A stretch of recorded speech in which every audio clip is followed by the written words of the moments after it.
নমস্কার বন্ধুরা, আমি রান্নাঘরে অনিন্দিতা বলছি।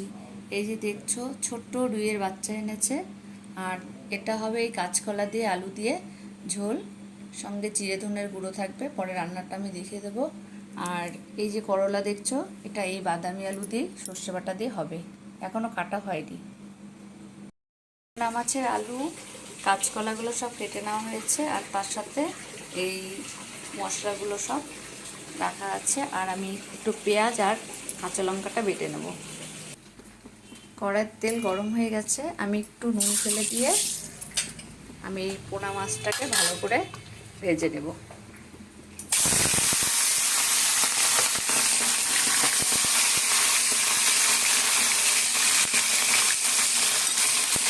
দুপাশ লাল লাল হয়ে যাবে, তারপর নামিয়ে দেবো। আমার মাছ ভাজা হয়ে যাচ্ছে, এখন আমি তুলে দিচ্ছি।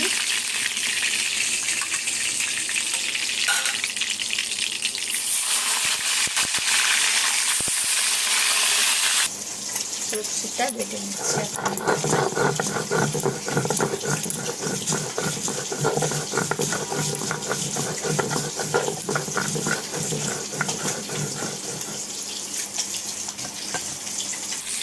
কাঁচকলাটা ভেজে তুলে নিচ্ছি। ফোড়নে কালো জিরা দিয়ে দিলাম, তার সাথে সামান্য পেঁয়াজ,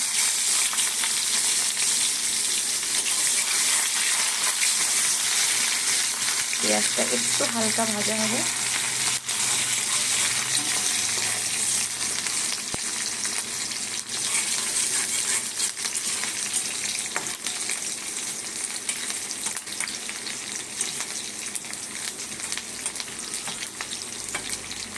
এখন আমি এই আলুগুলো ছেড়ে দেবো।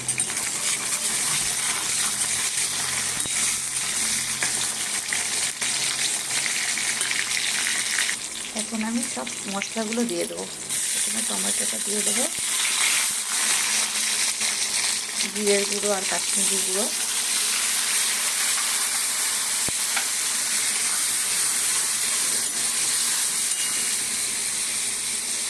কাঁচা লঙ্কা বাটা, পেঁয়াজ বাটা,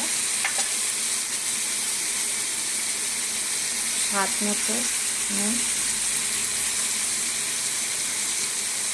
পরিমাণ মতো হলুদ দিয়ে এখন ভালো করে কষাতে হবে মশলাটাকে। তারপরে জল দিয়ে দেবো। মশলাটা কষে গেছে, এখন আমি পরিমাণ মতো জল দিয়ে দেবো। একটু জলটা বেশি দিতে হবে, কারণ কাঁচকলাগুলো ঝোলের মধ্যে একটু টেনে যায়, এখন একটু জলটা বেশি দিয়েছি। এখন ঝোলটা ফুটলে তারপরে মাছটা দিয়ে দেবো। আলুটা সেদ্ধ হয়ে গেছে, এখন আমি ঝোলে মাছটা ছেড়ে দেবো।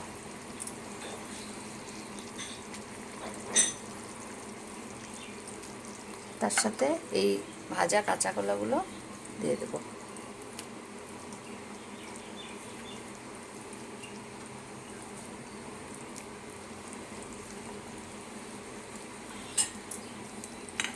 এই ছোট পোনা মাছের ঝোল কাঁচকলা দিয়ে খুবই সুস্বাদু খাবার।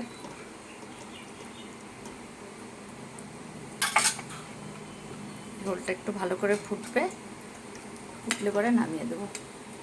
নুনটা দেখে নিয়ে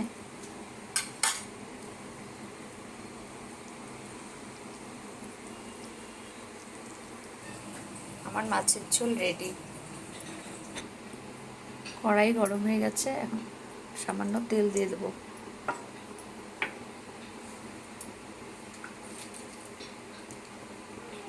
প্রথমে করলাটাকে ভেজে তুলে নেব।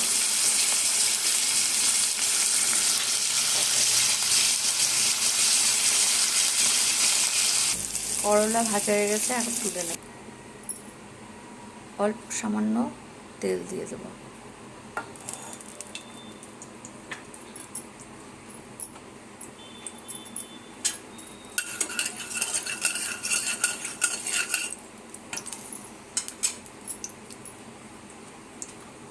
শুকনো লঙ্কা ফোড়ন,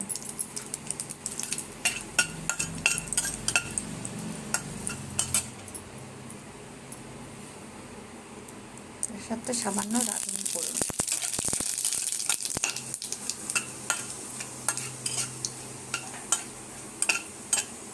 লঙ্কাটা একটু লাল লাল হয়ে যাবে, তখন আমি এই বাদামি আলুটা দিয়ে দেবো।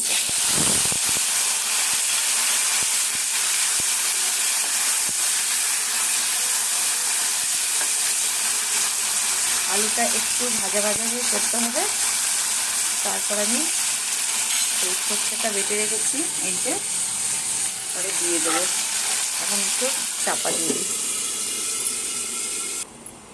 বন্ধুরা, আমার পোনা মাছের ঝোল রেডি, আর এই করলা শস্যও রেডি, তার সাথে এই গরম গরম ভাত। আমার এই রান্নার ভিডিওটি আপনাদের কেমন লাগলো আপনারা লাইক করবেন, ভালো লাগলে তার সঙ্গে কমেন্ট করে দেবেন।